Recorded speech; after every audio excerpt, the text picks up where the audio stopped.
In astronomy and astrobiology, the habitable zone, or more precisely, the circumstellar habitable zone, CHZ, is the range of orbits around a star within which a planetary surface can support liquid water given sufficient atmospheric pressure. The bounds of the HZ are based on Earth's position in the solar system and the amount of radiant energy it receives from the sun. Due to the importance of liquid water to Earth's biosphere, the nature of the HZ and the objects within it may be instrumental in determining the scope and distribution of planets capable of supporting Earth-like extraterrestrial life and intelligence. Okay, so a lot to unpack here, as always. So, like biology on Earth, we breathe oxygen. We need a particular temperature. Humans need a particular temperature. Of course, there are organisms that can survive without oxygen and can survive outside of the temperatures that humans can. So they sort of distill, if you will, the essence, or what's a better way of saying it? It seems like water. They're breaking it down to water as being the keystone of of Earth's biosphere. Like liquid water is the cornerstone, if you will. It's everything rests upon liquid water, and that's why it is the metric, if you will, of determining if a planet perhaps is habitable or not. Okay, let's continue. So the habitable zone is also called the Goldilocks zone, a metaphor, illusion, and antonomasia, okay, of the children's fairy tale of Goldilocks and the Three Bears, in which a little girl chooses from a set of 3 items, rejecting the ones that are too extreme, large or small, hot or cold, etc., and settling on the one in the middle that's just right. Okay, so this is like the antonomasia, whatever that means. Kind of in rhetoric, an antonomasia is a kind of metonymy. I don't know how to pronounce that. In which an epithet or phrase takes the place of a proper name, such as the little corporal. Okay. So metaphor and illusion, I'm always confused what the difference between those are. Metaphor is a figure of speech. Directly refers to one thing by mentioning another. And an illusion, figure of speech that makes a reference to something by name without explaining how it relates. Okay. Anyways, it's also called the Goldilocks zone. That's the point. Because things need to be just right. Hold on, my cat needs to come in. He's like meowing. I'm just gonna this take 5 seconds.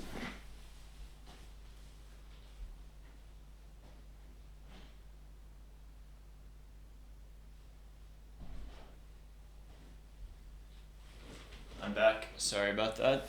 He was just meowing out there. Okay, so since the concept was first presented in 1953, many stars have been confirmed to possess an HZ, that is, habitable zone, planet, including some systems that consist of multiple HZ planets. Most of such planets being either super-Earths or gas giants are more massive than Earth because massive planets are easier to detect. On November 4th, 2013, astronomers reported, based on Kepler Space Telescope data, that there were as many as 40 billion Earth-sized planets orbiting in the habitable zones of sun-like stars and red dwarfs in the Milky Way. About 11 billion of these may be orbiting sun-like stars. Proxima Centauri B, located about 4.2 light years, or 1.3 parsecs, from Earth in the constellation of Centaurus, is the nearest known exoplanet and is orbiting the habitable zone of its stars.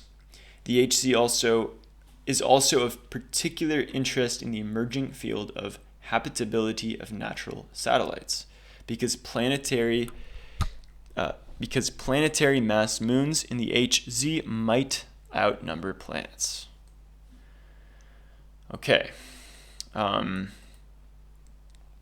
So there could be as many as 40 billion Earth-sized planets just in the Milky Way, and 11 billion of them that are orbiting sun-like stars. So I guess sun-like has to do with like their mass and the amount of energy that the stars are radiating. Parsec, if you didn't know what that was, I'm not sure what that is. So the parsec is a unit of length used to measure the large distances to astronomical objects outside of the solar system, and equals about 3.26 light years. So it's another unit of measurement. All right.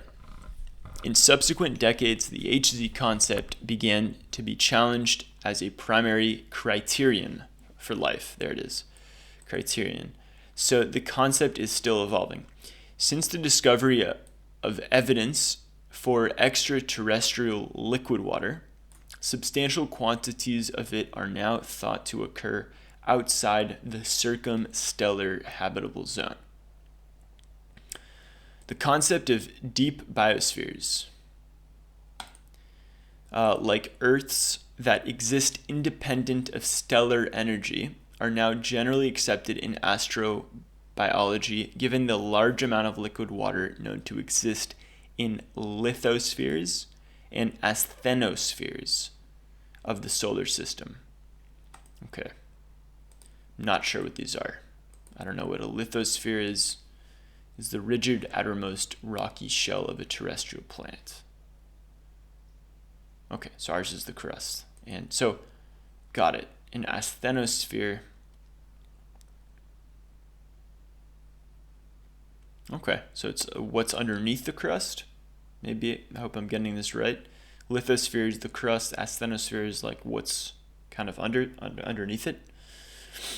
So this concept of deep biospheres, it's okay. I'm just gonna read this one more time for myself, so I get this. The concept of deep biospheres like Earth's that exist independently of stellar energy are now generally accepted in astrobiology, given the large amount of liquid water known to exist in lithospheres and asthenospheres of the solar system. Okay. Sustained by other energy sources such as tidal heating,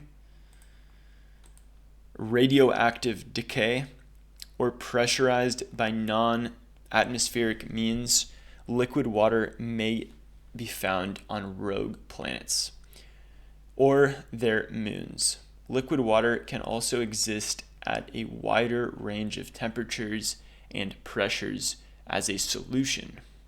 For example, the sodium chlorides in seawater on Earth, chlorides, sulfates on equatorial Mars, or ammoniates due to the different colligative properties. In addition, other circumstellar zones where non-water solvents favorable to hypothetical life based on alternative biochemistries could exist in liquid form at the surface.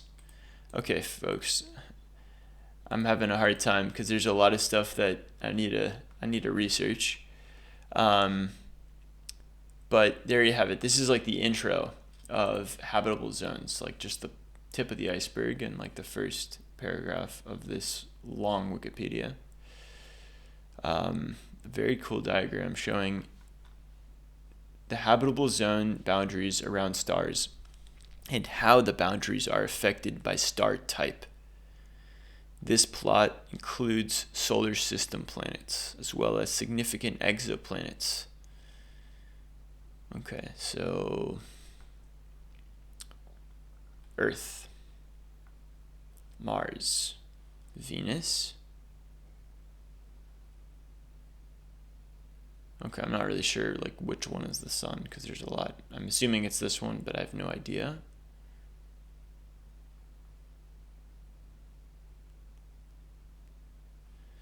This is the temperature. So at this point right here on this graph, it's 7,000 Kelvin, and it's and 200% or a little bit less. It's like 190%.